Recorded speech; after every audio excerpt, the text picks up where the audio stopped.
Well, hello. Top chat, live chat, pop out chat.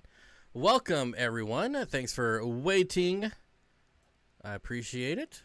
Had to scarf down a burger real quick, get some fuel for the stream. What do we got going on today? First of all, welcome, ladies and gentlemen, to the Monday Night Livestream. I appreciate you showing up here. Don't forget to click on that Dan's Fish link if you want to buy some of the best fish around. We got that in the pinned comment. Check it out. I appreciate it. What else? I apologize for missing last week. If you didn't know, I was and still am a little bit sick, possibly. Maybe just a little.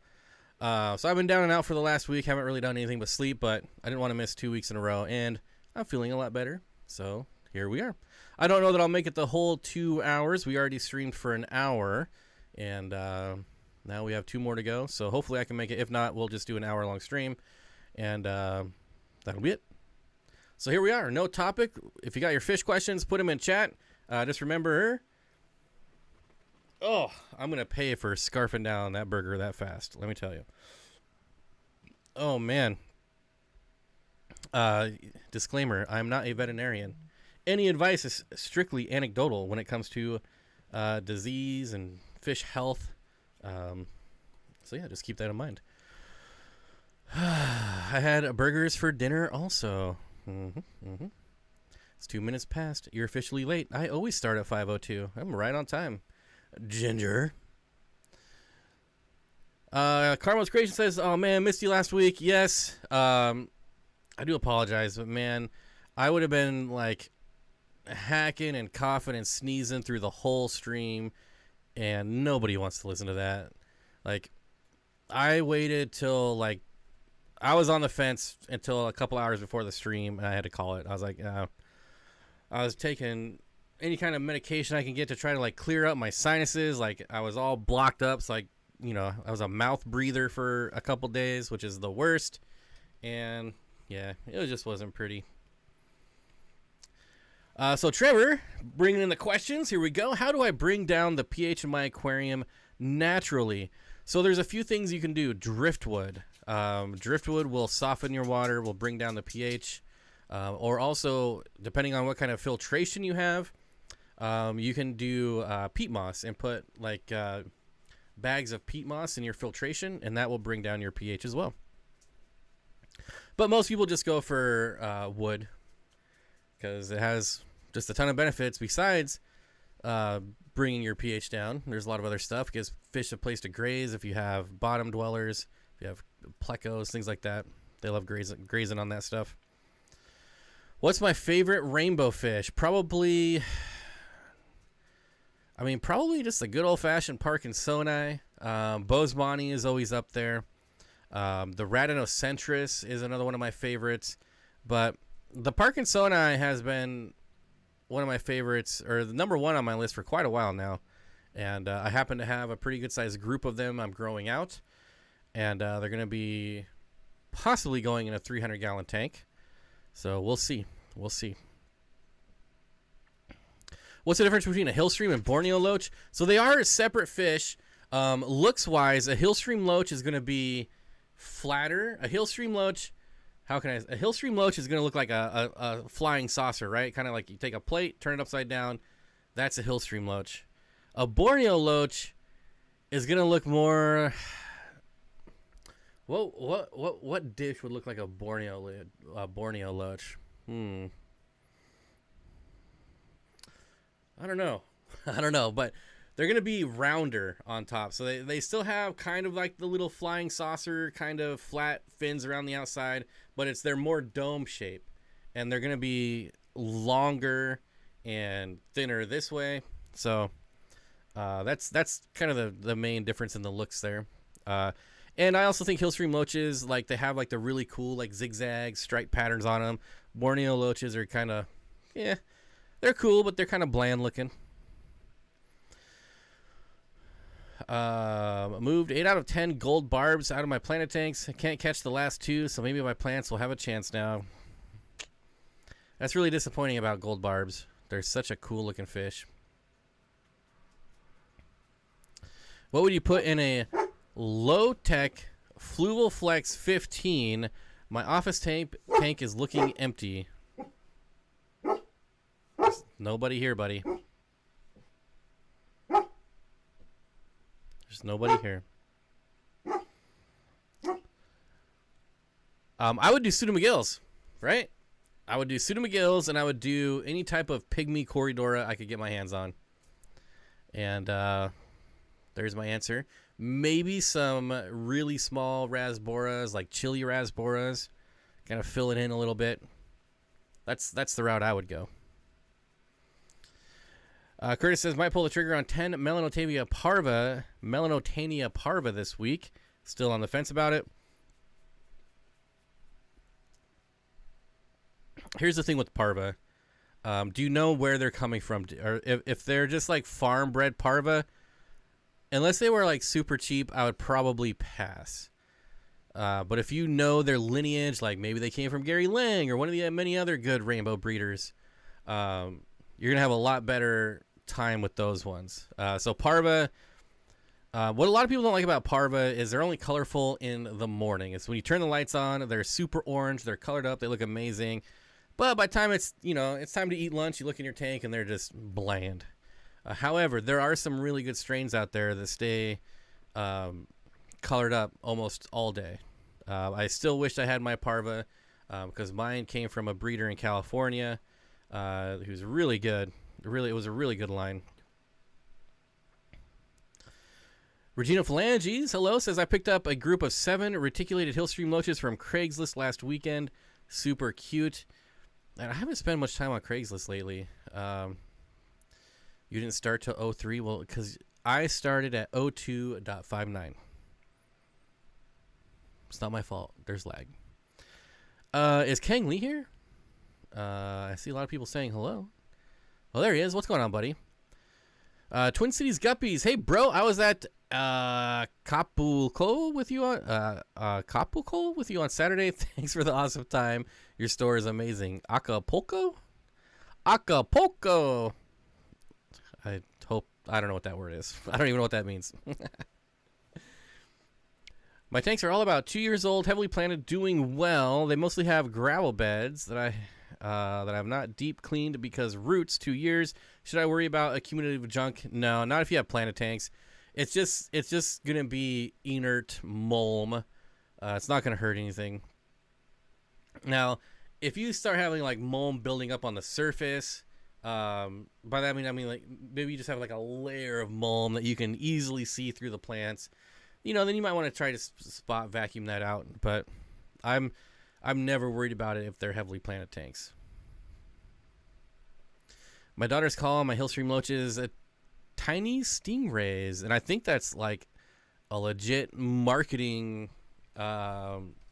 something, because they do look like tiny stingrays. And I can't tell you how many times I've been in a fish store and people are like, oh, I want these, they look like little stingrays. Like, you hear it all the time. They should be called like if they put stingrays in the names, those things would sell out like crazy.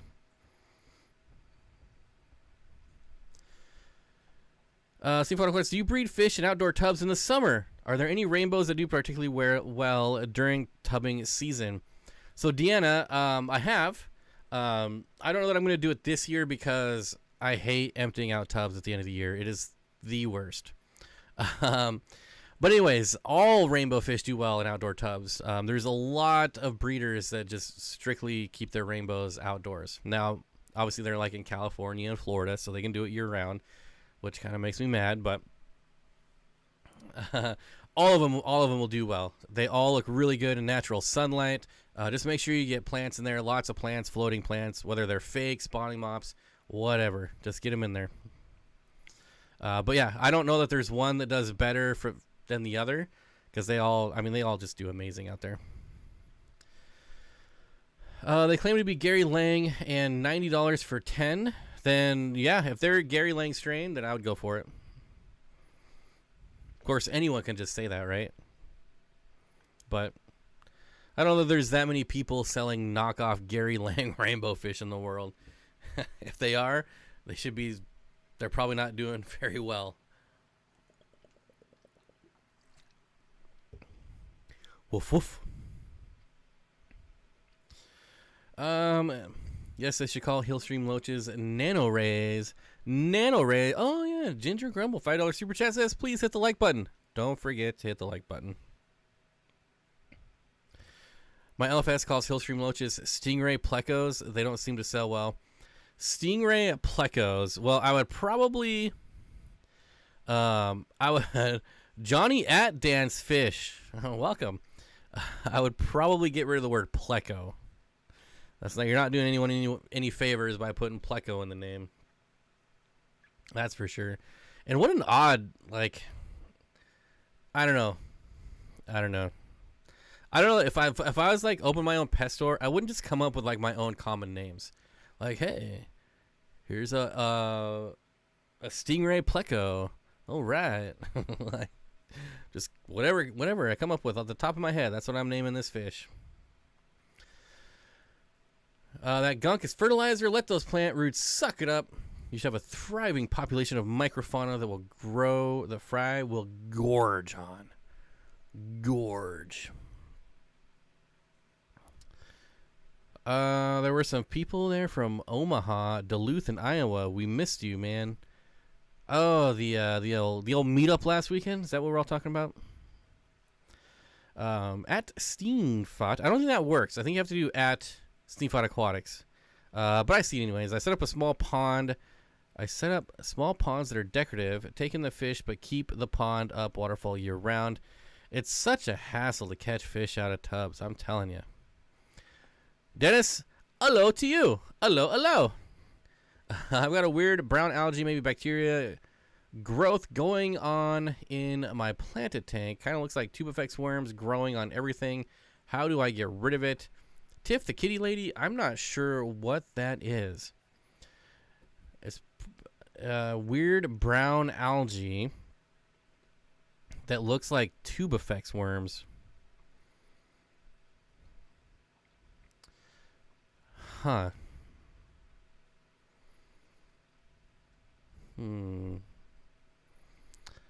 Nothing's coming to mind on what that could be. I'm trying to picture it, but I can't picture it.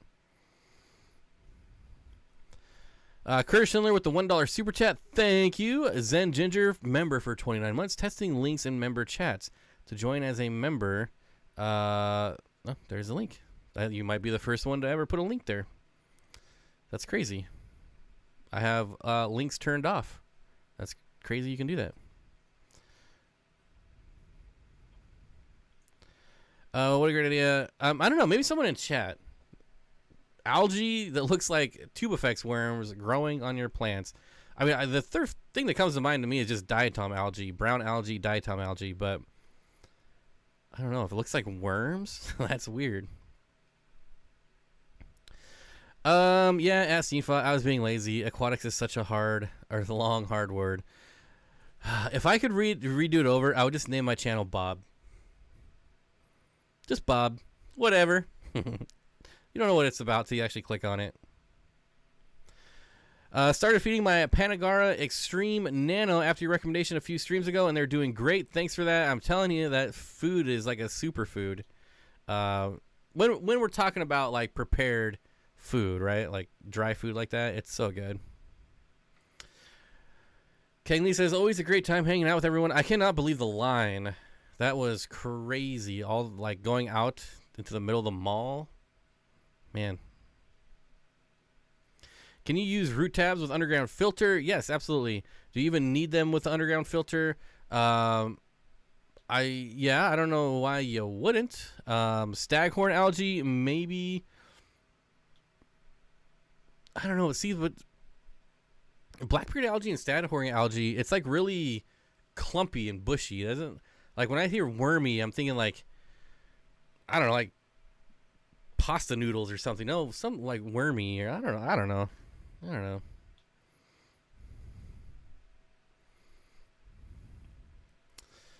But yeah, hopefully I can make it out to your store one of these days, Kang Lee. One of these days. So that's why I say all the time, one of these days.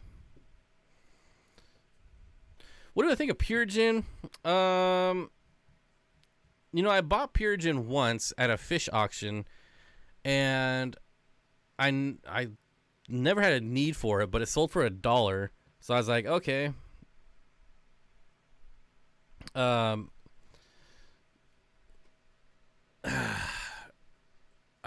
don't even remember if I ever used it. I'm trying to remember. Honestly, I don't know that I even ever used it. It was just $1. So I bought it. So I don't know. There's people that swear by it, and then there's people that say it doesn't do anything. Like, yeah, I don't know. It seems like one of those things where they're just making stuff for people to buy, like stuff that's not necessary for people to buy. But again, that's just coming from someone who's never used it, so you probably shouldn't take my opinion on the matter at all. But there's a fair amount of stuff in this hobby that's made that is just not necessary, and a lot of it is chemicals. When you go to like the Pleco aisle in the fish section, there's a whole aisle of chemicals, and you're like, I'm just like, why? I've seriously never needed any of that stuff. Obviously like Prime, okay, water conditioner, but outside of that, a lot of that stuff is just you're going to be worse for using, like pH up, pH down. Like, I never recommend that stuff. Outside of your fertilizers and water conditioner, I don't understand why you need a whole aisle of chemicals. Isn't there a red Rickia type of algae? Really hard to get rid of, but the red algae that I've seen in freshwater tanks is similar to green spot algae. So it's really flat. It's really hard to get off.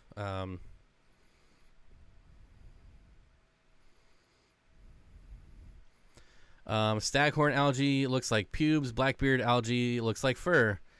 Thanks, Zen Ginger. We appreciate that. It could be staghorn algae. Sounds like snake oil to me. Yeah, I'm sure it does something. I don't know. Again, cichlid. Here's how I know. Like, the cichlid people, like African cichlid people, absolutely love that stuff, and that's all I need to know.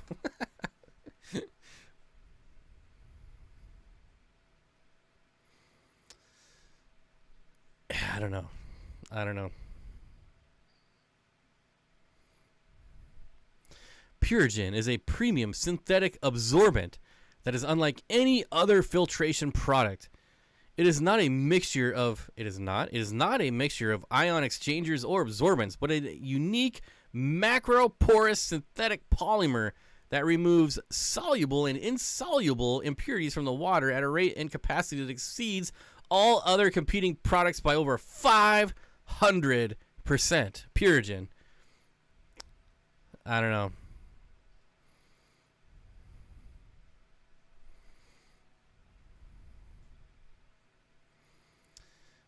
Personally, I'll just take some filter floss and some lava rocks and call it good. Like, jeez. Only chemicals I can justify in a big box store in a pinch would be ick meds. Yeah, and even I don't know. I've gone to like strictly salt, tried and true. Been treating fish with salt for a long time. I got a 40-pound bag for like $5. Just because I haven't had good luck. When I was selling fish and bringing in fish, I didn't have good luck with a lot of the meds. But I put salt in there, I raised the temp, and boom, all the ick would always go away. And when you're like importing or when you're buying wholesale, you get a lot of ick. So I was trying a lot of stuff. And I don't know. I just feel like we've been using the same meds for so long that maybe they're just building up natural immunities. Like all these farms and all these wholesalers, they preemptively treat all these fish. Like, you can go to a wholesaler and see they have like green water or blue water. We're like, why is the color of your water like this? It's because they're treating all these fish that don't even need to be treated, but they just treat them all. And so they're probably building up kind of immunities to all these medications. I don't know. Just a theory. No scientific data to back that up, except for my my crazy little brain thinking about stuff like that. Gotta have Purigen for your albino Oscar tank. Yeah, let's ask KG Tropicals. He's a cichlid guy. I bet he uses Purigen. Let me look. Let's type KG Tropicals Purigen. Is there gonna be a video on it?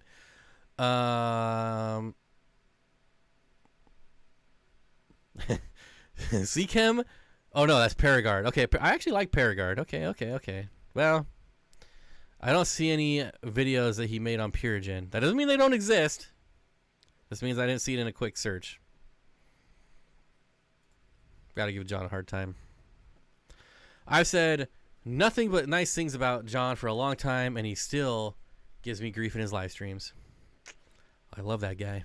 I'll never say a bad thing about him, but he will say bad things about me all the time.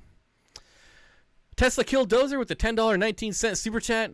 Pube algae might be a new way to describe certain algae. It could be. I mean, I don't know that we want to go down that road because there's different consistencies. There's different feels. I don't think we want to go down that road. And thank you for the super chat, Tesla. I appreciate it. Bob, you're probably right, and we'll end up with super ick eventually. I mean, treating stuff prophylactically like that, that's how you get super bugs. Like, everywhere else, like, they just say, don't do that, because they'll, you know, they'll morph, they'll develop immunities to it, whatever. You don't do that. But for some reason, we do that in the fish world. Not everyone. Bob, no, the red algae is kind of its own different thing. I have it in one tank. The shrimp people all know what it is. It's not something you can get out. Yeah, I've gotten it once. I've got that. I've never seen red freshwater algae until I got it, and then I started researching it. This is like 5 years ago, and I haven't had it since. Thanks, Tesla. Yep. Yeah, but you can't use salt with inverts or certain fish. It can damage some plants. Yeah, so it's definitely takes a lot of trial and error, and I've had a lot of trial errors. I know how much salt to put in a shrimp tank. I know how much salt to put in my Corridoras tanks. I know how much salt can go with stem plants. They're gonna just melt away if you use too many. Whereas I don't really care. Anubias, Java fern, you know, I'll put more salt in those tanks. So it's definitely a lot of trial and error for sure. Bob, puffer tank has a planaria outbreak. Should I be worried? Nah, just throw some rainbows in there. This stream is going downhill fast, and it's not even me that's doing it. That's the amazing thing. Just saying. This is not medical advice, but in my opinion, we're doing the same thing with over-prescribing antibiotics for people. I mean, sure. See, I thought red algae was related to cyanobacteria. I don't think so. I mean, it could be, but it looks completely different. The consistency is different. The texture is different. It doesn't smell like cyanobacteria. Oh. I haven't had ick often, but I've used high temperature method. It actually works. Yeah, right. It speeds up their life cycle. And that works with just about anything. Like, you want to grow fish faster, you keep them in warmer water. You want to grow plants faster, you keep them in warmer water. No safety seal or freshness on extreme foods. Mine do. Matter of fact, let's take a quick break here so I can go clear my sinuses, and I'll go grab a brand new bottle. Bottle? I don't know.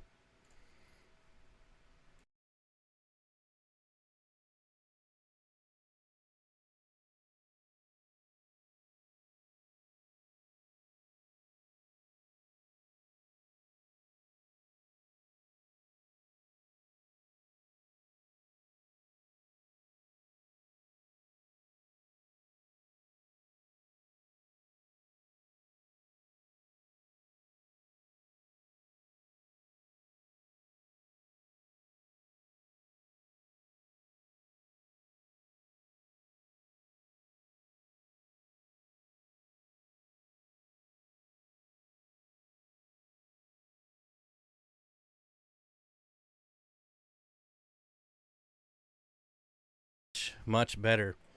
All right, so I've got two brand new Extreme Nanos here, okay? And I'm going to tell you what's happening, because I probably know exactly what you're talking about. Let me scroll this chat all the way to the bottom. I apologize for missing your comments or questions. Just repeat them if I miss them. Here's number 1. Boom. Freshness seal on there. One number 2 here.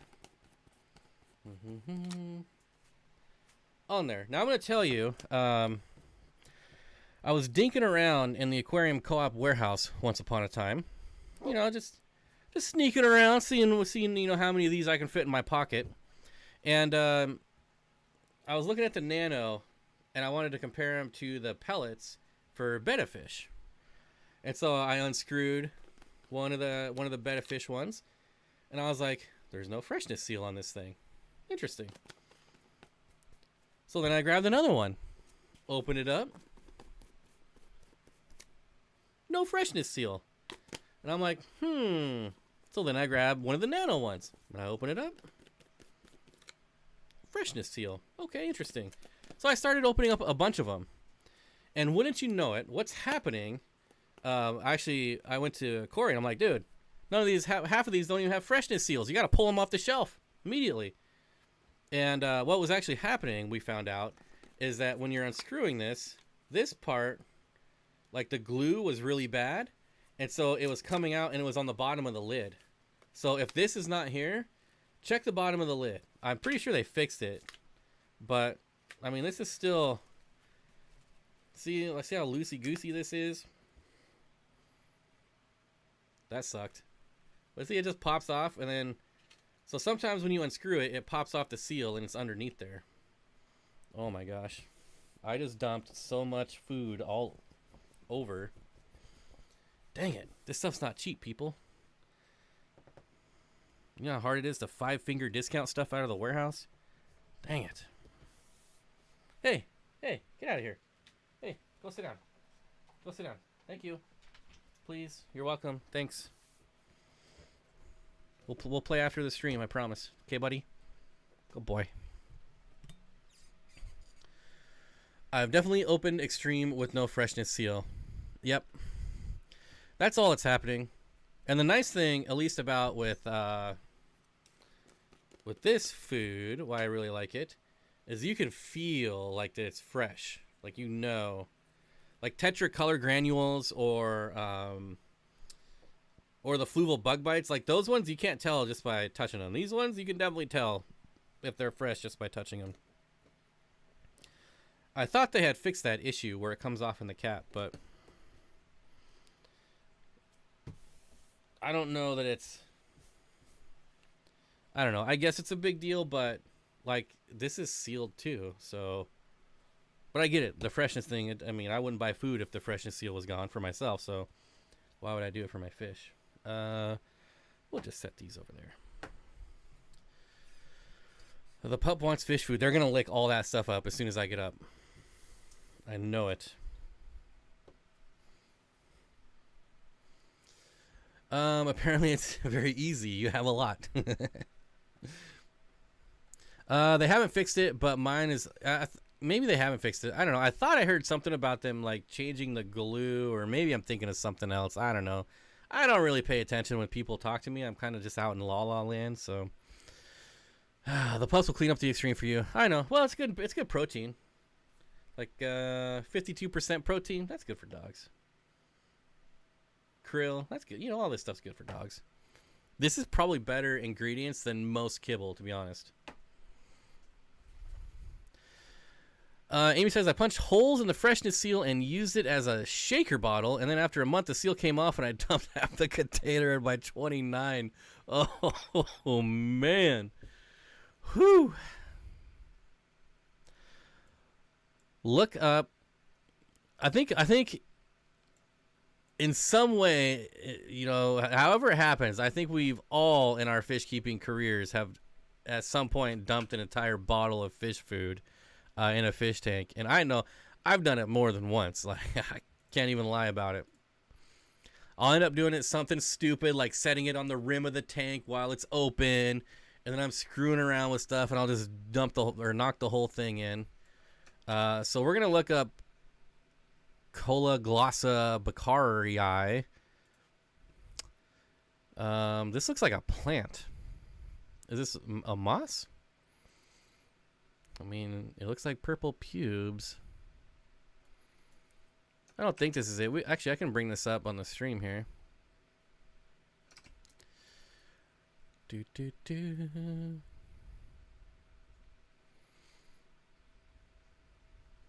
don't know. I think this is like, you're going to know right away if this is it or not. Where's Firefox? Here we go. Wait.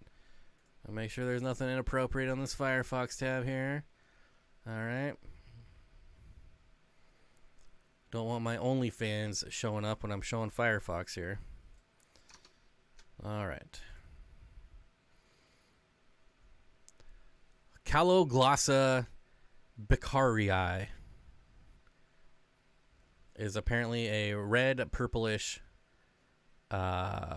moss or algae. If you're even still here in chat, I don't know.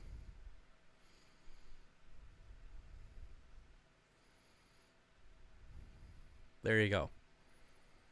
Maybe that's it. Hopefully. Hopefully we've narrowed it down. Again, if you're still here. I have dropped it on the ground. I've never dumped food in all my years. I've dropped it on the ground. Well, it's close enough. You're gonna be in the group. We're including you in the group. That definitely needs a brushing. I know, you just jinxed yourself, Joel. Zen Ginger's right. Zenny is right.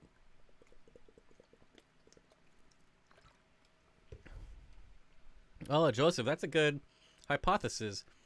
Maybe if the cap is over tightened, maybe. Oh, I could see that being it. Over tightened. I wonder, is Extreme big enough to have their own, like, factory, like, I don't know. Do you think there's, like, someone screwing every single one of these on manually? Or is it built in, like, a, are they pumping these things out like Model Ts? I don't know. It'd be kind of fun to check out their facility one of these days. I can't take credit for it, but I don't remember where I got it from. What? Oh, Curtis, right here. I put nano in a pepper mill, and I use it for fry food. Nice. I need to feed them right now. Also, wish me luck. John, the stir-fry guy. Hey, Bob, I'm on spring break currently visiting the pictured rocks in the upper peninsula of Michigan. 10 out of 10 will recommend visiting if you make it this way someday. I want to. I say that about everywhere, though.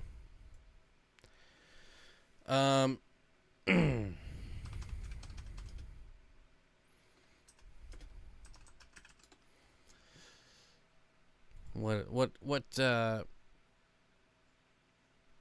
right. Anyways. Jacob says, I want to do a tank with a sponge filter and an underground filter. Is there any floating plants that will work with surface agitation? Would a giant... I don't think duckweed would work even in the big form, because giant duckweed is still kind of an oxymoron. It's still pretty small. But there is, like, water lettuce would work just fine. Like red root floaters, but probably water lettuce. Probably do the best. Hi, host, new to your channel, sending you support and respect. Fishing the Dream UA. Thank you for stopping by. I appreciate it. I spilled 20-ounce extreme pellets all over the fish room. The old Gitchy Goomy in Michigan, huh? 10 out of 10 recommend. I want to do a tank. Oh, we already got that one. It's like Rickia. It's liverwort. I would never put a wart plant. Never again. Whatever it is. Whatever. If a plant ends in wart, it is never going in my tank again. Stuff is the worst to get rid of. Easy E. My cat tracks fish food down wherever I store it. If it is soft-sided container, he'll gnaw the bag and sucks out the goodies. I have to store in jars. That's kind of weird. Nice cat.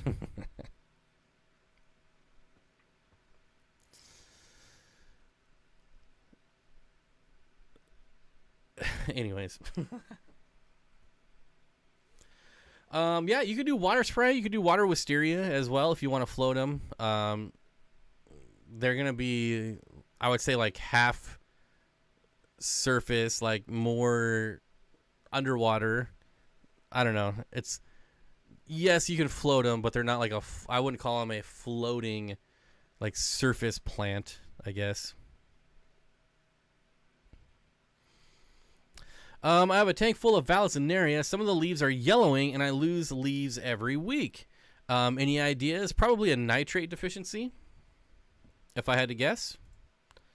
Vallisneria also really likes higher pH, harder water. So that could be a thing.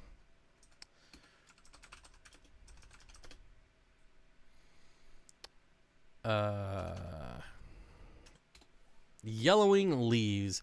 We'll look up the old chart here.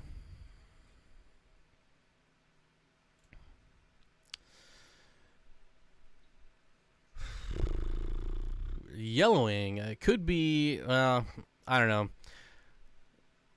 I don't think that's it. That doesn't make much sense. Yep. Nitrogen. Old leaves are yellow. So leaves turning yellow is nitrogen deficiency. Now it could also be like magnesium or like calcium, but it's pretty rare to be deficient in those. It's most likely, especially for how fast Val grows, it's probably nitrate deficiency. But that's just an educated guess, or an uneducated guess, depending on which way you look at it. Options for which rice fish are better for outside in the heat, Madeca or daisies? That's a good question. I've never actually heard or thought about heat. I've always gone the opposite for cold. I have kept neither outside. Maybe someone in chat who has some experience can answer that one. My cat loves freeze-dried blackworms. He rubs all over them like it's catnip. That is gross. Gross, gross, gross, gross, gross. After fish keeping for almost 20 years, I have duckweed for the first time. Man, that sucks. Marion says, I like guppy grass. It floats, but it isn't a surface plant. Yep, that's a good one too. Alice says, okay, thanks, Bob. We'll look into it. Yeah, you probably just need like any basic fertilizer. That's where I would start. What is a good upper level Tanganyikan for a 3-foot, 53-gallon with Brevis calvus and Leilupi? Probably Cyprichromis. I wouldn't do any of the jumbo species. That's going to be a little bit too big. But yeah, there's going to be quite a few Cyprichromis or Paracyprichromis you can go with. Cyprichromis, probably one of the only upper level Tanganyikans. My dog used to pull my sweaty hockey gear out of my bag and roll around in it as well. I had a ferret that would steal all my socks, like clean or used, like he didn't care. He would always steal my socks and hide them under my dresser. Like he was a crazy dude, that ferret. Regina Flange says, I can't believe how fast Val grows. Oh my god, in a very short time it's over 2 feet long. Mine doesn't grow at all. It's very frustrating. Very, very frustrating. Do you clean out your floating plants? I have pearlweed floating and bumped it with tweezers the other day, and tons of uneaten food came out clouding the water. No, I can't say that I clean out my floating plants. That's kind of funny, though. I guess when you're feeding, do you just sprinkle on top of all the plants? That's what it sounds like. Is anyone going to the Quadruple Crown in Louisville, Kentucky in July? I'm still on the fence, but I think it's going to be too expensive. I don't think flights are going to come down in price by then. And you know what? It's not even flights that are the thing. It's the freaking hotel rooms are getting out of control. I mean, $200 and some a night for a hotel room. It's just ridiculous.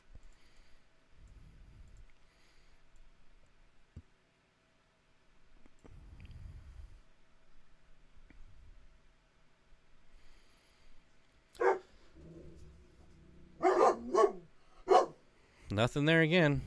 My valve was doing really well until I trimmed it. Yeah, I gotta say, like, you gotta have some really healthy jungle valve if you want to trim it. Most people do trim it, but if it's like if it's growing like gangbusters, I wouldn't be worried. But if it's growing slow, or just not growing at all, I probably wouldn't trim it. Probably not gonna recover.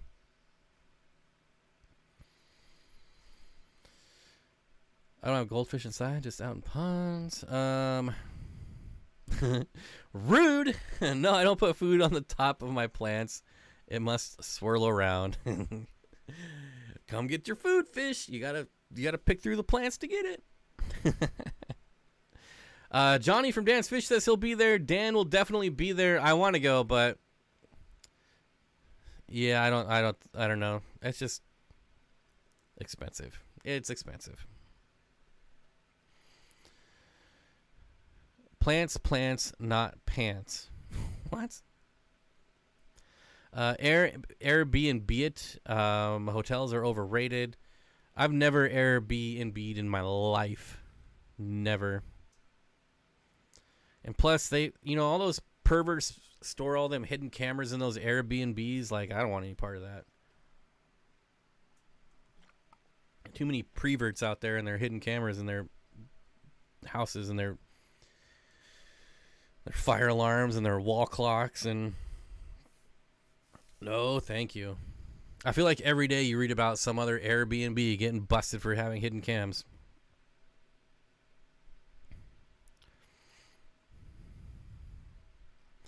I had one platinum Madeca rice fish left and put it with my rummy nose tetras, and now he thinks it's a tetra. That's cool, though. He's probably... I mean, imagine how happy that dude is now versus being by himself.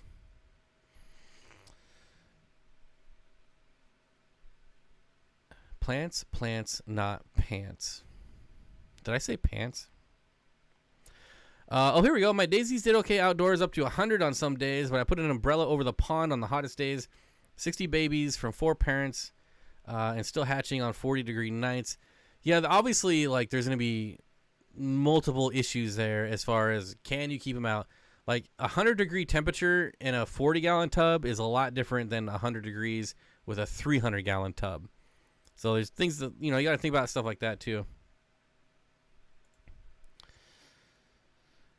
I got my tickets last fall, was able to lock in some awesome rates on my hotel. Airbnbs are nice because they're the same price as hotels, but you have a stove. But do I have to clean it? Like, I don't have to clean a hotel room. I don't even have to worry about keeping it clean.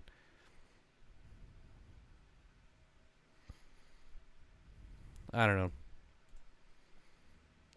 I'm sure someday I'll Airbnb it, but I'll try Airbnb. I just haven't tried it yet.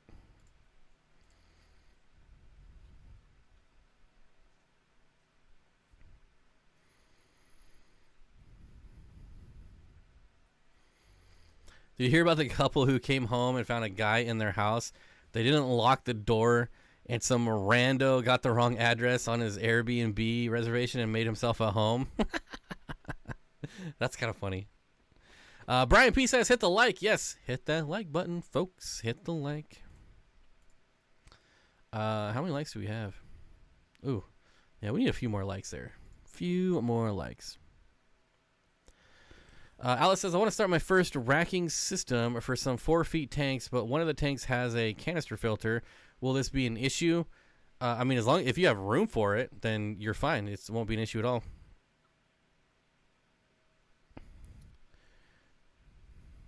In San Francisco, Airbnbs just destroyed neighborhoods? Huh.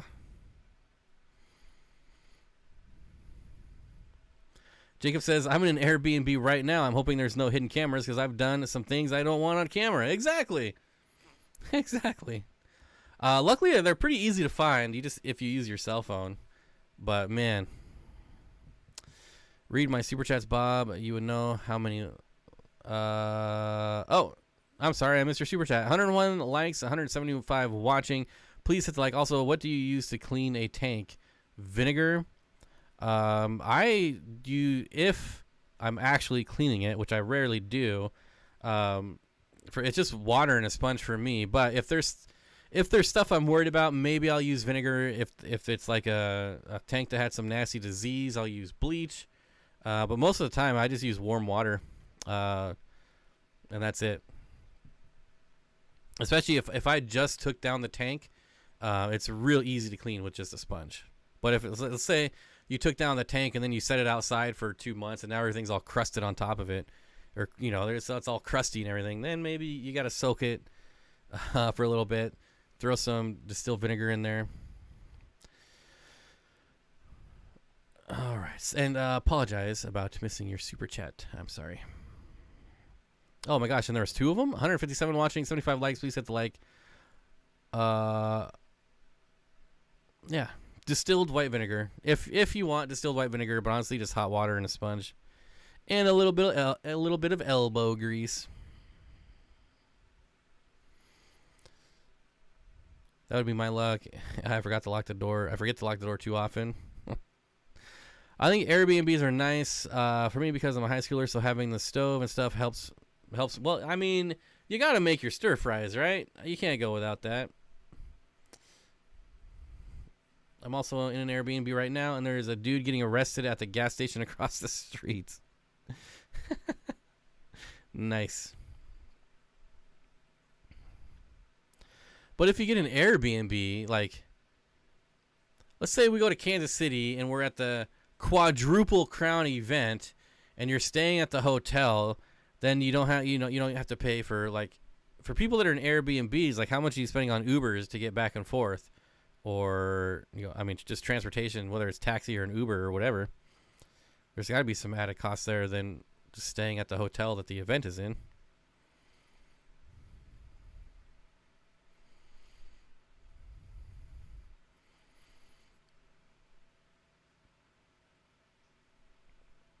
My bro did soap and Clorox and killed all his fish.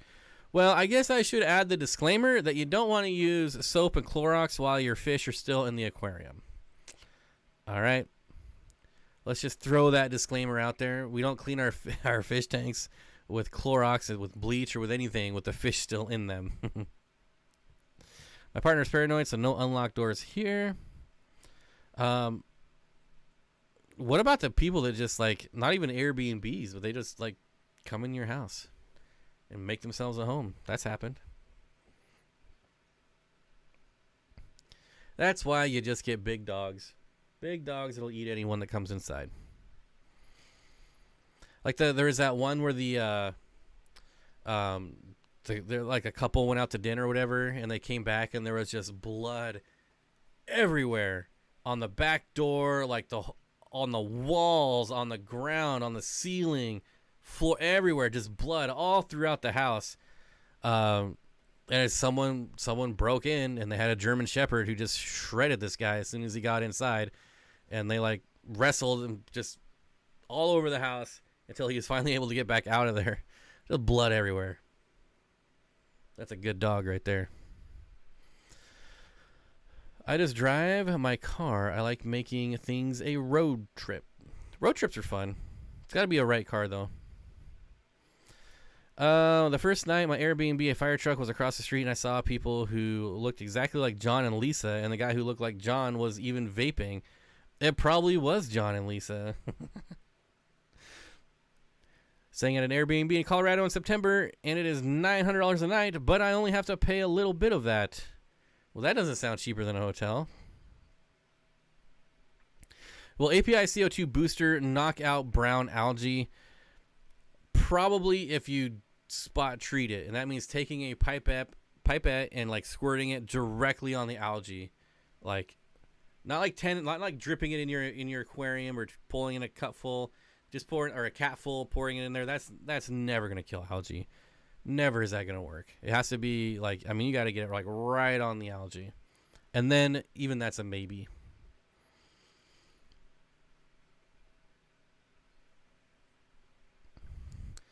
I've had some fun Airbnbs, just the right location, cool features, same price as dinky hotels, but conference events, half the fun is being right there in a hotel. Yeah, that's like when you go to these fish events, like part of the fun thing is like hanging out with everyone. Like, and most people get rooms at the hotel the convention's in, so everyone just hangs out at the restaurant or lobby. I don't know. Most of these places have, areas where you can hang out. Did the dog survive? Oh yeah, yeah.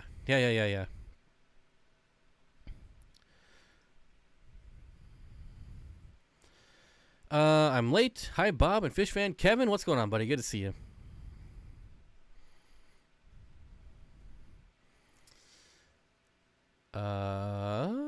What?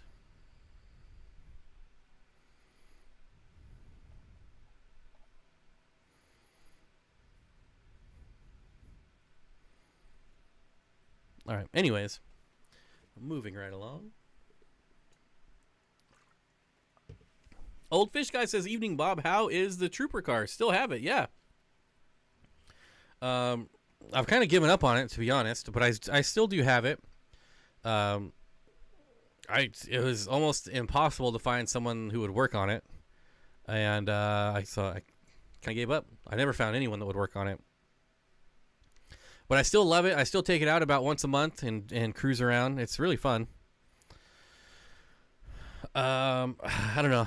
I go back and forth on selling it because it's proven to be pretty hard to get people to work on it, and what's the point of keeping it if I can't fix it up?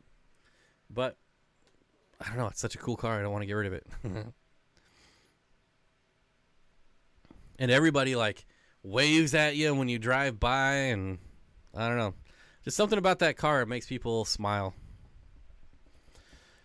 My neighbors were breeding English bulldogs and someone broke into their property. When they jumped into my property, my Rotties rescued the puppy and tore up homeboy's pants. My dog stripped a man's pants off who tried to crawl through the doggy door. My dog stripped my pants off when I was answering the door because I was wearing sweats. And I don't know if it was, I can't remember if I was like ordered pizza or it was like an Amazon package. I don't remember. But I opened the door, and of course my dog's going crazy, jumps up and like latches onto my sweats and just rips them right down in front of the delivery person. I was like, well, this is pretty awesome. That was pretty cool. How do you check for hidden cameras with your phone? You have to use the, I believe on most cameras you have to use the front one, the front camera, because it has the IR thing for your eyes, right, for selfies and stuff. And you turn off all your lights, and then the cameras, when they go into night mode, they switch to infrared, and then your front camera will pick up the infrared light, and you can see it. So you just like, hey, there's a suspicious smoke detector right above the bed. That's convenient. You take a look. Or, this wall clock is a little weird place for a wall clock. Let me just take a look.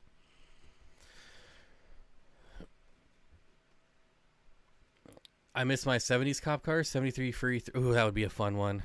I'm always looking for old patrol cars. I don't know why. I think they're a lot of fun.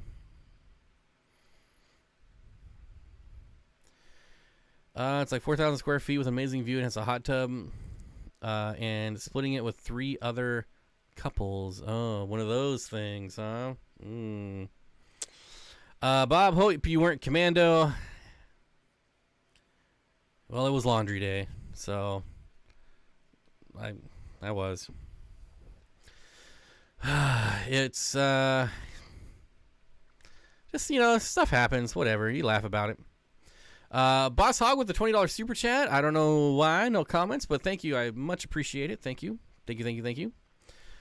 Yeah, it was like 3 o'clock, and it's like bright and sunny out. It's just like, ay. Speaking of stoves, I have no idea what to make for dinner. New puppy's in my face, and I'm not sure I can be bothered with food. Puppy breath is life. Well, probably kind of gross, but a golden doodle. She's going to be a big girl compared to Sassy. The old golden doodle. Jose, what's up, buddy? What's up? Here's a fun factoid. I actually met Nisi. I don't know if I'm allowed to say that, but I'm going to say it anyways. I got to meet Nisi, one of my very first subscribers the other day. That was pretty fun. A golden doodle. Oh, I read that one. No, Bob. Hello, nothing like that. I swear. At least better not to be. I don't know. A bunch of couples staying in the same place, drinking. One of those. Hey, man, whatever you guys do, you know. I ain't one to judge.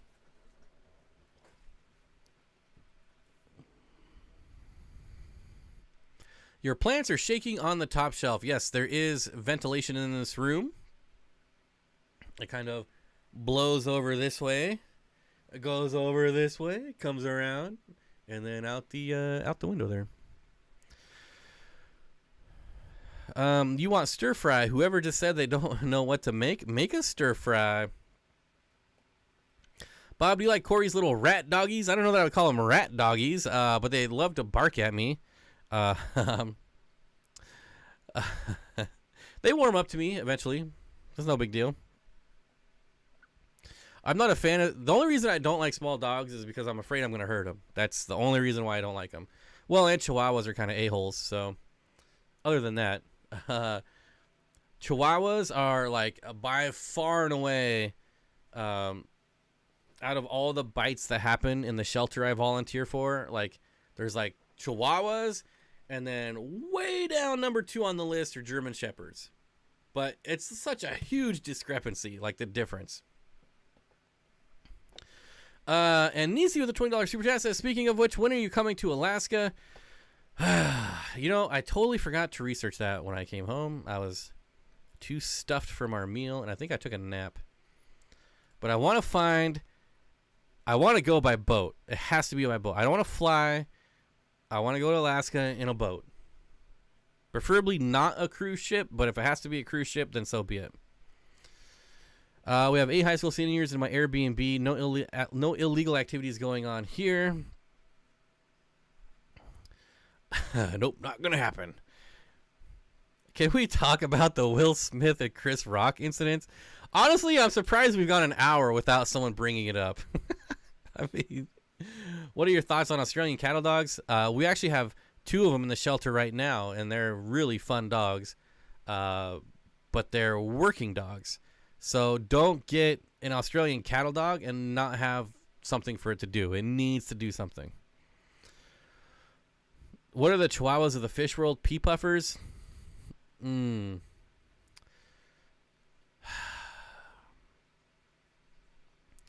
feel like there's something better than pea puffers.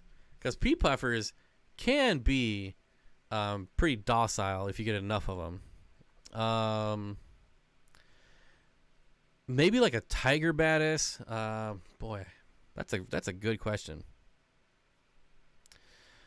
The slap looks super staged. Well, I don't know what slap you were watching, but it's definitely not staged. 100% was not staged. If it was staged, they wouldn't have cut the feed and censored it live. What's the point of staging it if you're just going to cut the feed? Like, definitely not fake. I want to take the new Princess Cruise to Alaska, but I'm going to still give it a year or so. Princess Cruise to Alaska. I just love being out on the water. Like, just get me out on the water.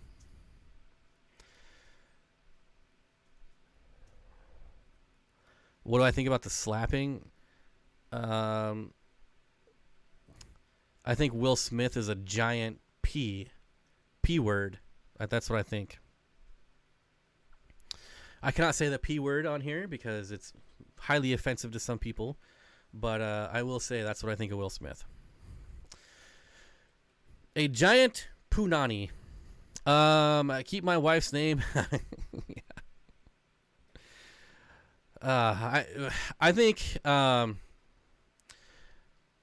I think Will Smith has a lot of demons. I think he has a lot of mental issues going on that are being ignored, and I hope he finds and gets the help that he so clearly needs. That's what I wish for Will Smith.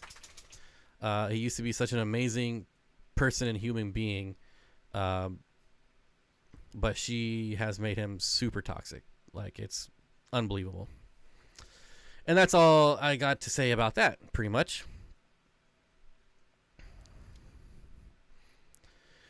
It was only censored in the U.S., but to be fair, out of the 22 people that watch the Oscars, like 15 of them are in the U.S., so they wouldn't cut the feed in their biggest market. Baffled by the people that think it was staged. Yeah, exactly.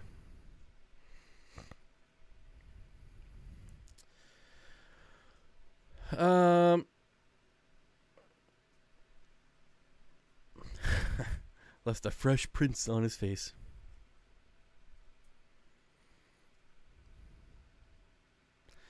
And the funny thing is, I don't want to spend too much time talking about this, but he's laughing at the joke. Like, Chris Rock makes the joke, and Will Smith goes, ha ha ha, starts laughing. And then he looks over at his ruler and sees that she's extremely pissed off, and that's when he does something. And there's a rumor that she said something under her breath. Now, this is just strictly a rumor. Obviously, nobody has this audio. But apparently, it's being said that she said August wouldn't let that happen. And if you don't know, August is the dude that she was sleeping with for however long. One of the many dudes that she cheated on Will Smith with. And so that's the rumor. Like, she said that under her breath, and that's what got Will Smith mad. But who knows? Who knows?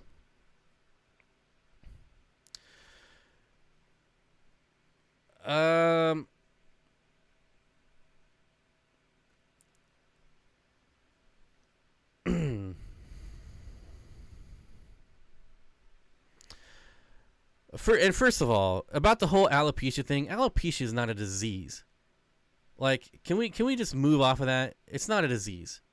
It's not. It's just a word that means you're going bald. And there's many reasons someone can go bald, but that's all alopecia means. Does she have a disease? I'm not buying it. She has a receding hairline. She's just losing her hair. It happens. I have alopecia then. Like, literally, look up the definition. It literally means hair loss. It's not a disease. And since when can we not joke about being bald? You know how many jokes I've gotten for being bald? I don't bitch slap everyone who makes a bald joke about me. Like, it's a joke. It was funny. Literally everyone laughed at it. Except for one person. I don't know. I'm also from the generation of, sticks and stones may break my bones, but words will never hurt me. So that's long gone out the window. Now everyone's offended about it. You can't do anything. Well, the truth is, like, stand-up comedians are the only people telling the truth anymore these days, and people can't handle it. It's just the way it is.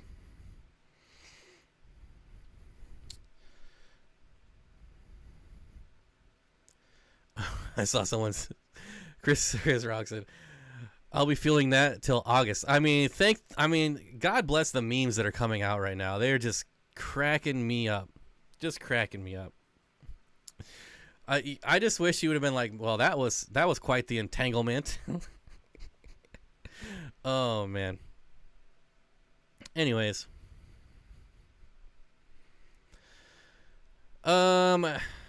He actually did laugh. He did. He laughed. He laughed at the joke. And how many times did we watch Will Smith make fun of Uncle Phil for being bald? Not only bald, but also being fat and bald. For 9 seasons he made fun of Uncle Phil for being fat and bald.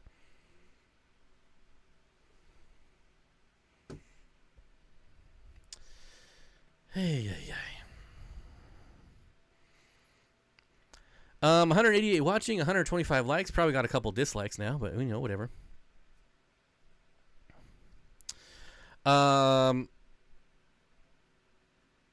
Chris was making fun of almost every actor, and they were okay with it. Like, That's what they do. Like every single host does their opening monologue. I mean, look at Ricky Gervais's monologue. If that guy didn't get slapped for what he said, like, which is by far the best opening monologue of all time, and it will never be beat. But still, Uncle Phil, God rest him. Yeah, that Uncle Phil, dude, I love that dude. That's a good point. Actually, lots of ball jokes. Yeah, exactly. And then when he gave up, when he stood up there and gave his acceptance speech about God sent me here to spread love or whatever, and I'm like, dude, you're out here like slapping people, you're being violent, and you're gonna try to preach about how you're trying to like spread love and positivity or whatever. I just can't. UPS, you're living the dream with the $10 super chat. Hey, you guys, what's up, Katie? Good to see you. And that's all I'll say about that.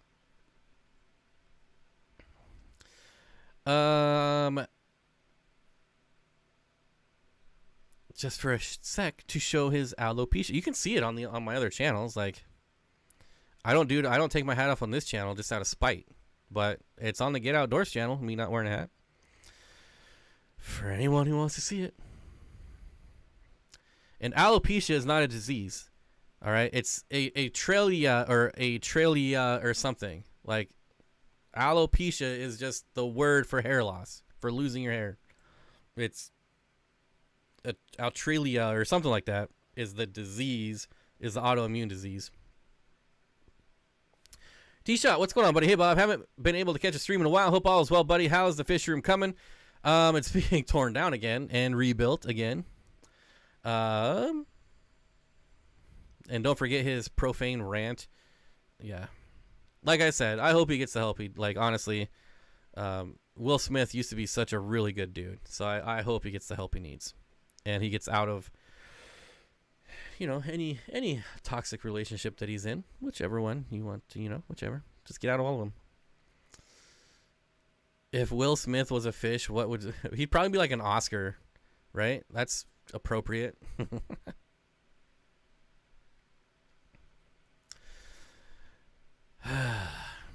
Anyways.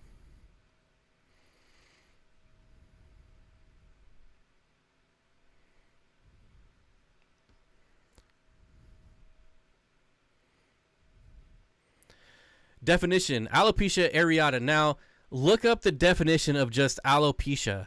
Just the word alopecia. Now, if you actually think that she has alopecia areata, then that's up for you. But this woman lies about everything. And you can see she has a receding hairline. Look at people who have alopecia areata. They have like spots missing. It's not a perfectly receding hairline like she has. It's bogus. But anyways, again. Like Joey going off on Alex's live stream. Ridiculous. Exactly. Have you ever heard of a huge die-off in shrimp tanks? Yeah, I mean, there's many different things that can cause that. Usually it's, related to water parameters. What's my favorite new plant that you bought? I haven't bought any new plants in a while, actually. I'm jonesing to go plant shopping.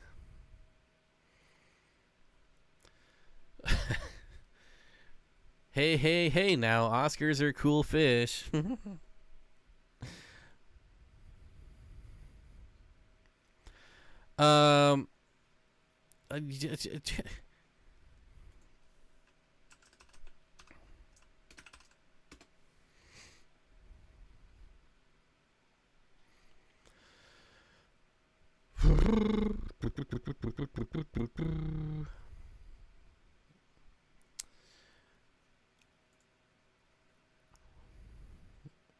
Yeah, Will was not happy, but Chris handled well. Yep. I have a breeding pair of alopecia chromis.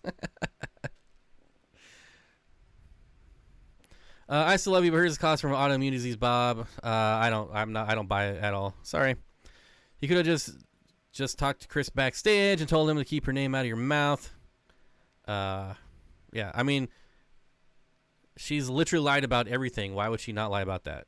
like you're going bald. Like, it sucks. It happens. Where's my favorite camping spot in Washington? I'm gonna tell you. There's a place called the Boardwalk, and you gotta hike. It's on the coast, and you gotta hike about 2 miles. But the hike is completely flat, so you park. It's a flat hike, so it's easy to get your gear back there, and it is all on a boardwalk. It's like a 2-mile long boardwalk, and then you're out into the ocean. And the reason I like this place is because it's fully sand, just sand everywhere, and you can go out for like miles, and the water is still not over your head. I can't remember. There's a name for the actual campsite. It's not called Boardwalk. I can never remember the name of it though. But it's in like the northwest tip of the peninsula. Is where you would search it, but that's my favorite. I wish I could remember the name, but I never remember. I have to like Google it and spend hours searching it every time I go. Bob's just jealous because he wants shoulder length hair. I could have shoulder length hair. It'd be a skullet, but I could do it. What should my next fancy Pleco be? I'm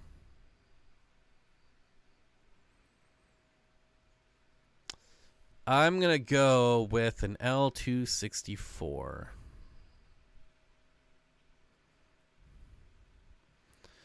I recently got a new angelfish, and when I added him to my community tank with other angels, it got bullied and hid in the corner, so I removed it. How can I add it back to avoid bullying? So there's a few things you could do. One, you could rearrange the tank and see if they can establish new territories.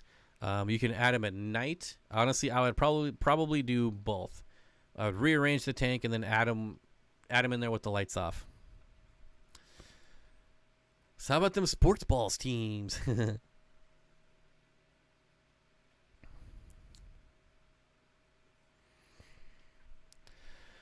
He says, keep my wife's name out of your mouth, and you can't keep another man out of his wife's. Yeah. It's stupid. Any suggestions for a first-time outdoor tub pond? Number of gallons. So the number of gallons, it's always going to be bigger the better. Especially for outdoor. The larger water volume you get, the less the temperature swings are going to be. So it'll be a little less stressful on the fish. If the temperatures aren't swinging 20 degrees, from day and night. But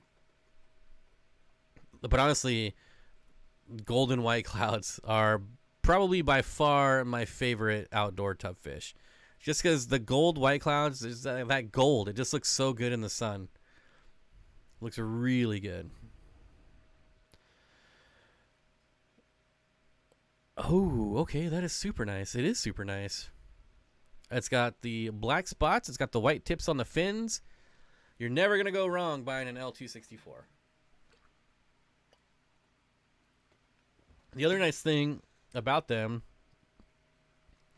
is, as far as plecos are concerned, they're not the most hiding species of plecos, so you actually see them out and about fairly often.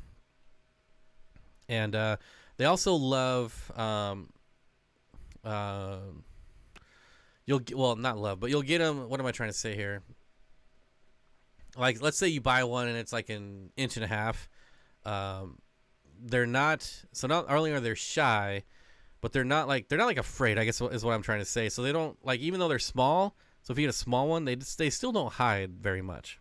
At least the times I've gotten them. 300-gallon outdoor pond is amazing. I agree, Tom. If you have the money and the space for that Rubbermaid 300-gallon, it's really fun. Sports is banned at my house. Yeah, I don't really get into sports anymore. It's such a time sink. And talk about drama queens. Holy smokes. I have golden white clouds. Guden. I have Guden. Golden white clouds in my 45-gallon dirted tub. They're awesome. Look good against the black tub too. Yeah. That gold is just really, I can't say it enough. It looks amazing in the sun. Hope all is well, Bob. Got a quick list of cold water nano fish ideas for 75, roughly 70 degrees. Currently 3 types of batis and some endlers. You could get away with Radinocentris if you can find them, which is a rainbow fish. If you want corridoras, you could do like peppered corridoras or stir-by corridoras. Not really nano, but still pretty small fish. And of course, we're talking about white clouds, so you could do white cloud minnows.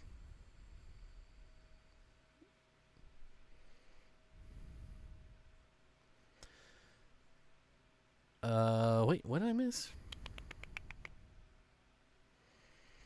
Ovaceous. I love watching sports. I hate playing them. See, I'm exactly the opposite. I went and got myself a basketball hoop 2 weeks ago. Man, I've been playing every single day.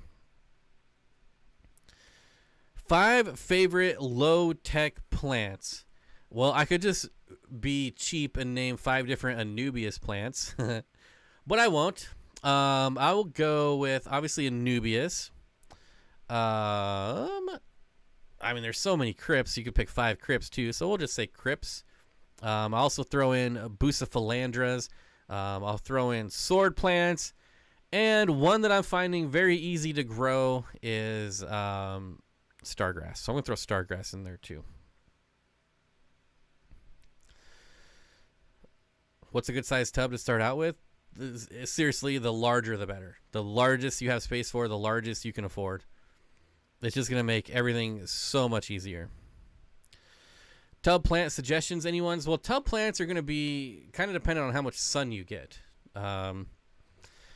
It's very easy to get too much sun, so don't think just because your tub gets like sun all day long that that's a good thing. You'll definitely fry your plants if it's too bright.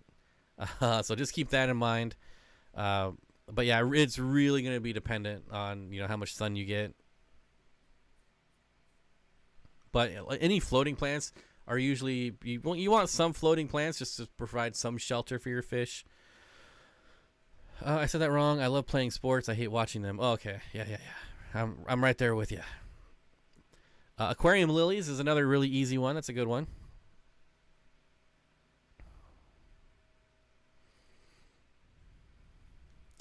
I was thinking over 50, 300 isn't the budget this year. Yeah, if you could get the 100-gallon Rubbermaid, that's a really good one as well. I don't think that I would ever do anything smaller than 100 personally. I feel like it's just not enough water volume to keep the temperature somewhat stable. Lacey says, I set up 100-gallon. I plan to set up 2 more. Yeah. That 100. What, you can get the 100-gallon for like $100 ish. Sometimes I think they're like $89 maybe.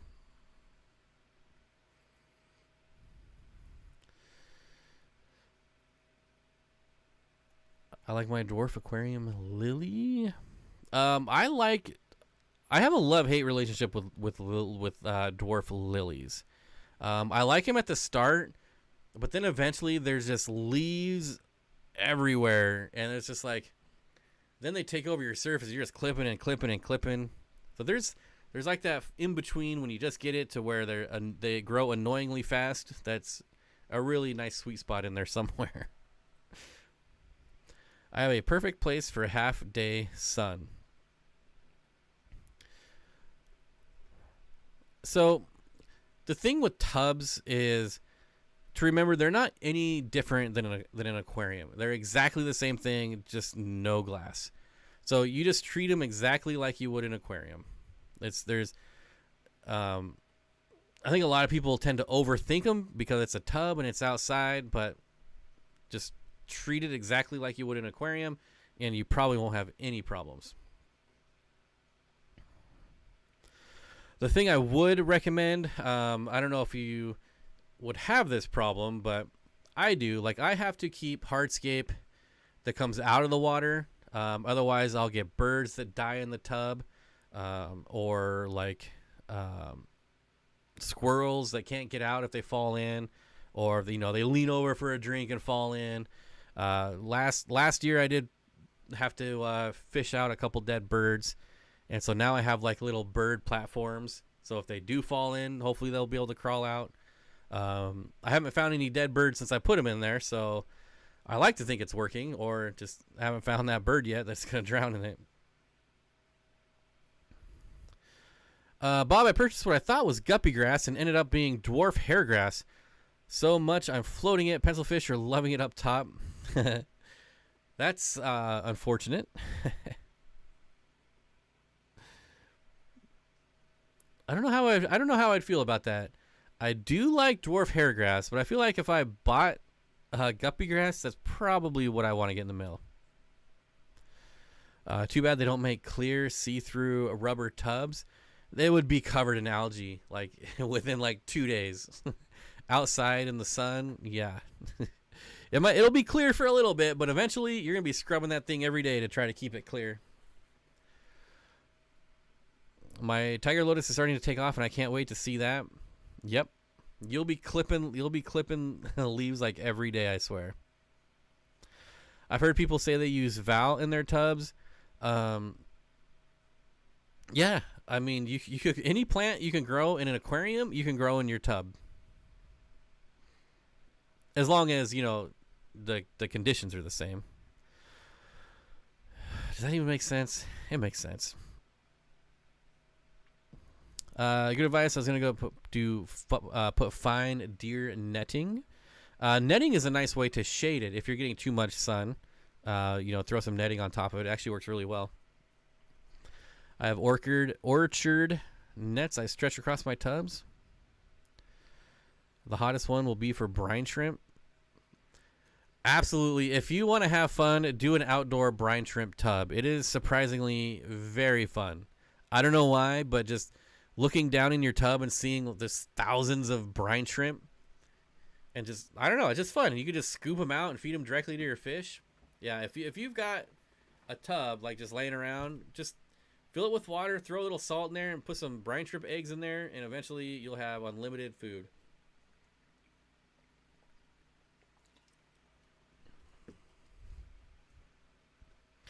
And they can go really cold as well. You could probably do outdoor brine shrimp. Like they overwinter in Washington State, so you could probably do them in a lot of areas.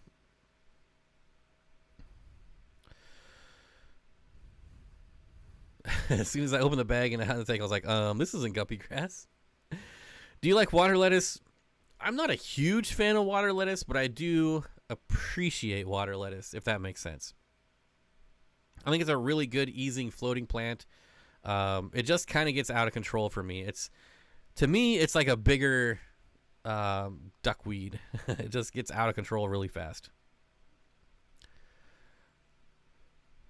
Hornwort is great for tubs, grows like crazy, and is good for breeding. Yes. Actually, any of the worts do well in outdoor tubs. Use an old window frame with a screen. Works well for cover. I use one for my tub sometimes at night. There you go. That's a really good idea. I'll just take one off the window when I need it. I'm zone 5B. I have no idea what my zone. I know that's like an outdoor like plant zone thing. I know nothing about that zone stuff. I am definitely not a gardener. I see sometimes when I'm like, I'll go to like nurseries websites and they'll be like zone 84 9 or 64B, and I'm like, what? I don't know what any of that means.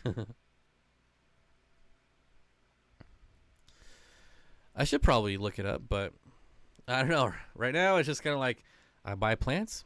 If they die, they die. Like, whoops. All right, now I gotta look it up. How do you even look that up? What do you search for that?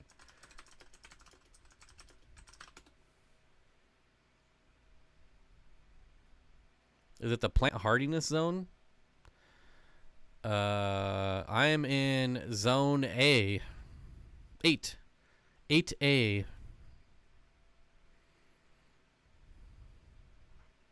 Does that make sense to anyone? I hope so. Ooh, the eagles are going crazy. I don't know if you can hear them. I'm in Western Maryland, so I'm not sure if that's similar to Washington. I've heard it's very similar. I used to work with a guy that was from Maryland, and he said like the weather was almost identical. So I don't know.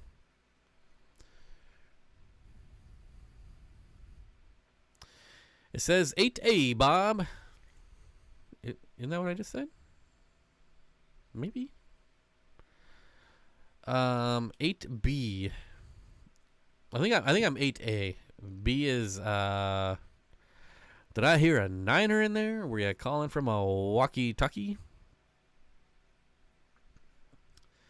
Good advice. I'm gonna put fine deer netting. Did I hear a 9er? I buy plants, and if they die, they die. It's true. It's true. So, like, I'm not one to buy, and this is whether it's like these plants back here or aquarium plants. Like, obviously, you just don't want to throw money away, so you do a little bit of research. But I'm not gonna spend like $12 on a plant and then like $100 on fertilizers and chemicals to change my water so that I can grow this $12 plant. I'm just not gonna do it. So I'm gonna buy this plant. If I think it'll do well, I'll buy it, put it in my aquarium. If it does well, it does well. If it doesn't, them's the breaks, you know? I don't know. Now, not to toot my own horn, but I'm pretty familiar with what I can grow and what I can't grow. And I was the horticulturist of the year, so, you know, I'm pretty good with aquarium plants, just saying. Central MD is 7B. I ordered Crinum calamostratum from Corey, going in a 55-gallon eco-complete 80-degree tank. Any tips or tricks? With Crinum calamostratum, I would just not move it. So make sure you know where you want it to go. And then it might take some time. It might take a good amount of time before you see any growth. It's one of those plants where you can either put it in a tank and it just explodes right away, or you put it in a tank and it takes like a month to transition or to get used to your water parameters, and then it explodes. But I find the more you mess with Crinum, like, the more damage you end up doing it to. It drops leaves, it gets angry. So make sure you know where you want to put it and just keep it there and just let it do its thing. I really like Pogostemum stellatus octopus stem plant. Pretty sweet looking plant. And that thing grows like crazy. If you have like someone new getting into the hobby and just new to planted tanks, like, I would highly recommend telling him to getting him an octopus plant, because I don't know anyone who can't grow that thing, and it grows fast and it's kind of bushy and wavy and cool, and it'll really get him turned on to well, what other plants can I put in here? I was really good with this one. And then over the next year they'll drop $1,000 killing plants, but hey, you know what? That Pogostemum stellatus octopus is still growing like crazy. I have 2 crenums with hip babies. Took a while. I really like... Oh, wait, I already got that one. Do you buy fish the same way, Bob? No, I don't. Now, I do buy fish and convert them to my parameters. I do invest in that. But plants, no. And there's so many plants out there that, honestly... like you're not gonna run out of stuff to choose from or get bored of, I guess. And I honestly think plants, or not plants, but aquariums that only have one species of plant in there, I think they look really cool. And matter of fact, I'm probably gonna do my 125 with just one species of Rotala and just let it spread out and just bush the entire tank up, just nice and bushy, of just Rotala. I'd like to find some rotundifolia because that's my favorite Rotala, but we'll see.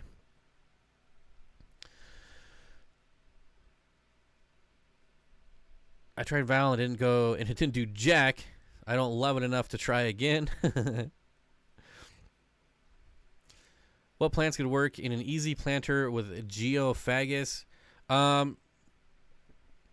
Just about anything. I wouldn't do stem plants.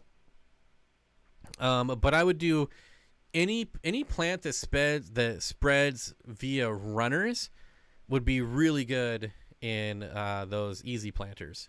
So like, I don't know, like a dwarf chainsword would be really cool. That would probably be my recommendation. A lot of people do like Amazon swords, but eventually you're gonna have to repot it because they get big. Whereas like plants that spread runners, you don't ever have to worry about it, like Sagittaria, things like this, because they're just going to spread out. And if one day your fish go after your plants, they're not going to, they're just going to go after a couple of the runners. They're not going to go after the easy planter. Having some surprise luck with Cryptospiralis. So Cryptospiralis, as far as crypts go, that is a really fast growing plant. And I like Cryptospiralis is probably my favorite grass, like tall, like jungle val-ish kind of plant, because I find it to be more hardy than jungle val.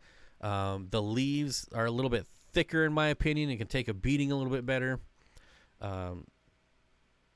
And while it won't spread as fast as jungle val, I think it grows just as fast. If it's really happy, it grows really fast.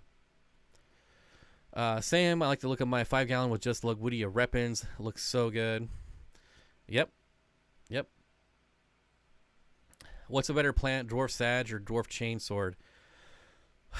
Jacob, dwarf chainsword is one of my all-time favorite plants, so I'm always going to choose that.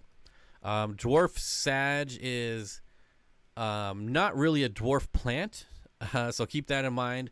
29-gallon tank, it'll grow all the way to the top if you don't have enough lighting. It's one of those plants that if you have a lot of light, it's going to stay small. If you have low light, it's going to grow all the way to the surface. So is it actually a dwarf plant? Probably not. Zone 8, I keep asking my husband to move me to at least zone 7. So is zone 8, is that a good thing?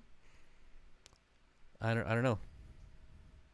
Does that mean I can grow like whatever I want? Is zone 8 like the magical, super sweet zone?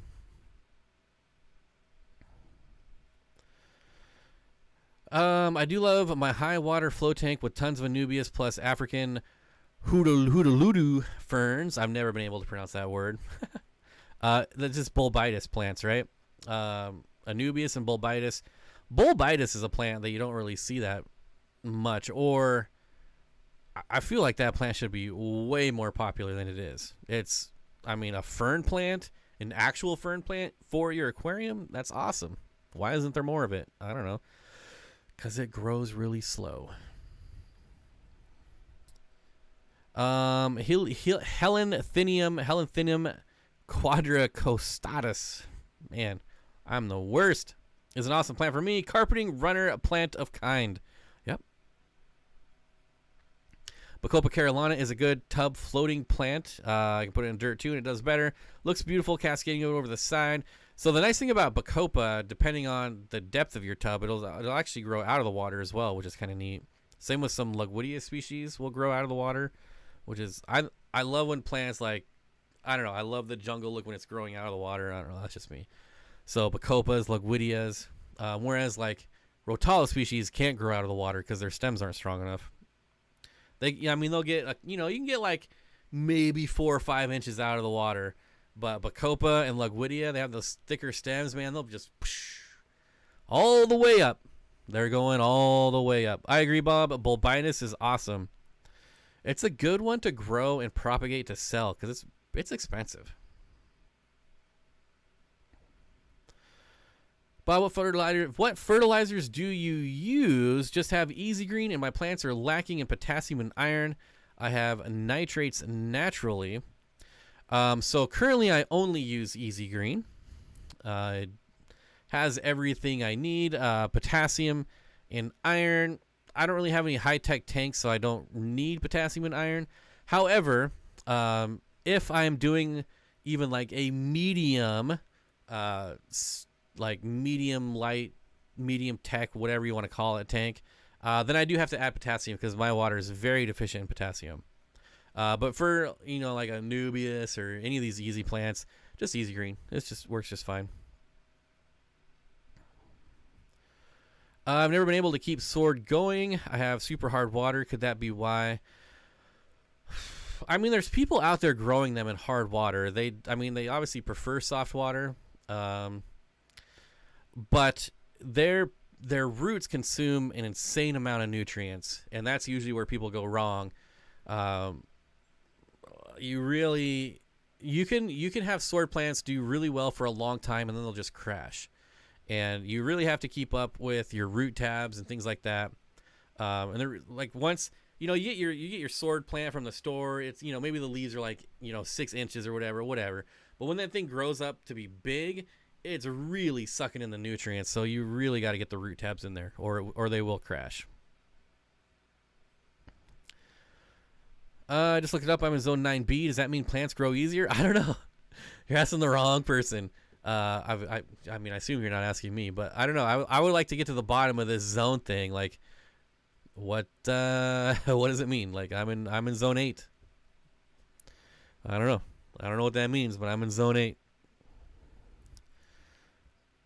There's something special. You need to grow them out of water. Every time my Lagunia Bacopa rises above the surface, it seems to just dry out. Yeah, you do need humidity. So I guess I should say that. For me, my plants have no problem growing out of water because I have a fish room and humidity is high. I mean, I'm going to be installing an auto mister system in my fish room, so I'm not going to have any issues with humidity. But yeah, they definitely need to stay humid for sure. Alopecia stellatus octopus. That's the one. That is the one. I mean, stellatus octopus does look like a bad comb over. Let's be real. So it could be alopecia stellatus octopus.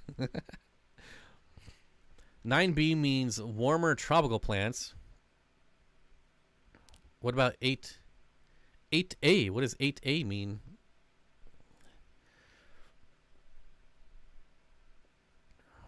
How long do root tabs usually last? Oh, that's a tough one to answer. You really just have to watch your plants and listen to your plants. Your plants will tell you everything you need to know. You should just be able to look at the leaves and be able to know what your plant needs. I would highly recommend Googling plant deficiency charts or aquarium plant deficiency chart, and that'll be a good way to get into what's wrong with your plants. It's pretty basic, but it's a really good place to start researching that stuff. Will chain sword grow to the top of a 20 long? Yes. If you're talking about dwarf chainsword, yeah. Yeah, it would. But again, if you have like really high light, then it's not going to. But can it? Yes. It shows the average lowest temperature. Some plants can't go in zone 9. Too hot. I know it said like 10 or 15 degrees for 8A.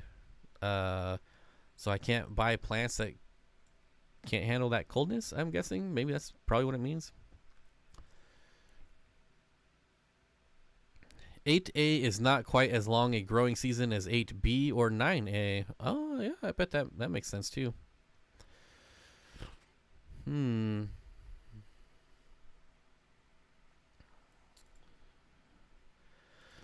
All right, I think I'm going to have to end the stream. I'm starting to get a little stuffed up and clogged up and made it a lot longer than I thought I was going to make it. But I think we're at a good stopping point here. I think I think I've offended enough people for one night. So I'm going to call it early. And we will be back next week, obviously, hopefully 100%. Finally over this stupid cold. It's taking way too long to get over, but our ultimate angels just bred. There you go. What a shocker, Danikin. You have fish that bred? No. I feel for you, Zone 4s. Zone 4 is like you can't grow anything. Like, you're done. You can grow ice in Zone 4. That's what Zone 4 is. But anyways, thanks everyone for hanging out. I really do appreciate it. I'm sorry I'm going to cut it off early, but I can just, like, everything's starting to get congested. I can feel it. I can hear it. So, I am going to leave. Again, thank you. And hopefully you all have a great week, and I will see you all here same time next Monday.